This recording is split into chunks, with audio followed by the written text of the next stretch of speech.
Hi friends, welcome back to our channel. இன்றைக்கி வந்து என்னென்னா நம்பர் ஆஃப் ட்ரையாங்கிள்ஸ் தான் வந்து பார்க்க போகிறோம். அதாவது ஒரு ஸ்கொயர் கொடுத்துட்டு அதுக்குள்ளே எத்தனை ட்ரையாங்கிள்ஸ் இருக்குது அப்படின்னு சொல்லிட்டு பார்க்க போகிறோம். ஃபஸ்ட்டு அந்த ஸ்கொயருக்குள்ளே எத்தனை ட்ரையாங்கிள் இருக்குதுன்னு ஃபஸ்ட்டு பார்த்துக்கோங்க.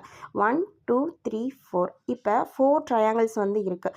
இப்போ நான் 4 வந்து 2ஆல் மல்டிப்ளிகேஷன் பண்ணோம் அப்படின்னா நம்மளுக்கு 8 அப்படின்னு வந்து கிடைக்கும். இப்போது இந்த சம்மில் பாருங்கள், 2 ஸ்கொயர் வந்து இருக்குது. அதுக்குள்ளே எத்தனை ட்ரையாங்கிள்ஸ் இருக்குதுன்னு நம்ம மேலேயே நம்ம பார்த்தோம். இதில் ஒரு 8, இதில் ஒரு 8.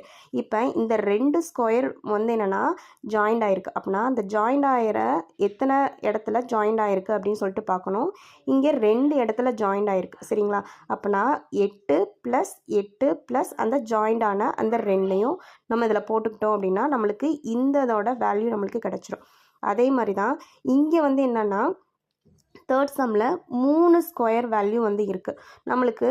அதில் எத்தனை ட்ரையாங்கிள் இருக்குதுன்னு நம்மளுக்கு தெரியுமா? 8 8 8. இதில் 2 வந்து என்னென்னா ஜாயிண்ட் ஆகிருக்கு, சரிங்களா? அப்போனா இங்கே 1, இங்கே 1, இங்கே 1, இங்கே 1, ஓகேவா? அப்போனா 4 ஜாயின்ஸ் வந்து இருக்குது. அப்போ அதோட சேர்த்து ஆட் பண்ணிட்டோம்னா என்ன கிடைக்குன்றத